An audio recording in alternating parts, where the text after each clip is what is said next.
The Catholic Church is still awaiting its new leader. No new pope was elected in the first day of the papal conclave today in Rome. There's only been one vote so far, and this was expected. No pope has been elected on the first day of a conclave for centuries. Going forward, there will be 4 votes a day, 2 in the morning and 2 in the evening, until a new pope is elected by a 2/3 majority. At that point, white smoke will rise from the chimney and bells will sound at the Vatican. The Pope makes a big difference in Catholic life. You know, he sets the tone. And so a lot of people are a little nervously wondering what's coming next.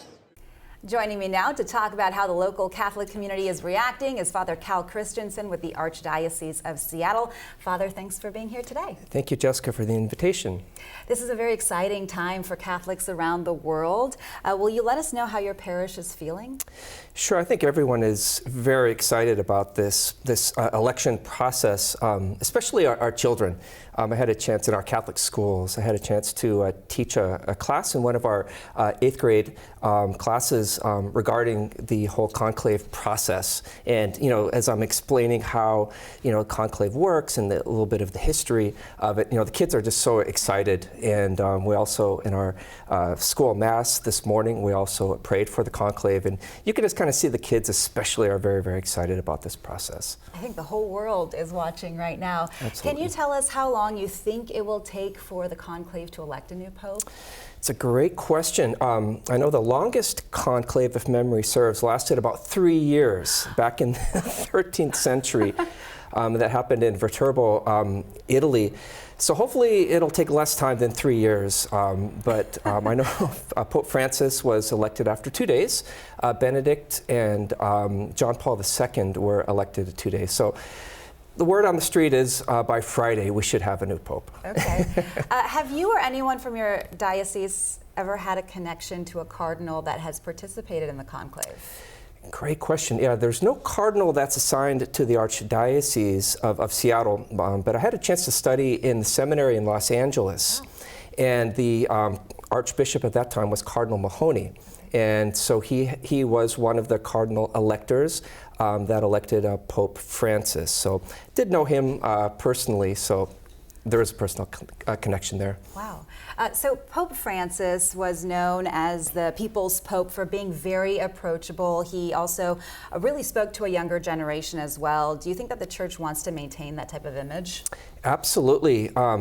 I think to really understand, you know, Pope Francis's his, you know, who he was as a pope, I think it's really important to look at 2 M's, you know, mercy and also mission, you know. So mercy rather than judgment, and mission, to really be a community that's on mission.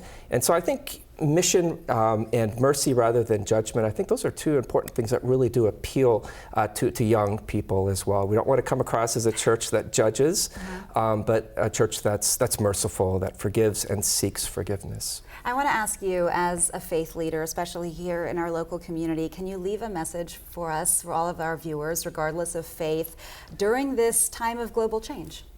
Absolutely. I think the legacy of Pope Francis is really important, and I think there's a couple of different ways I think that we can live, you know, with his legacy. First and foremost, going back to mercy. You know, I think the world needs a bit more mercy, you know, to seek forgiveness and to forgive. And so having that sense of mercy, that virtue, I think is really important. The Holy Father, the Pope, is for us as Catholics, is a point of unity, a principle of unity. Don't we need a bit more unity in our world, in our families, in Absolutely. This country? And so also in our world as well, as we become more and more increasingly secular and more reliant on technology, I think secularism and technology have a way of sort of causing a bit of a superficiality with the human person. And I think the Pope, of course, is a leader of a spiritual institution, the Church. And so the Pope reminds us that there's a deeper dimension to the human person than just those things on the surface. So I think asking those deeper questions and engaging that spiritual reality that we all have, I think, are 3 important ways that we can live, I think, with the memory of Pope Francis.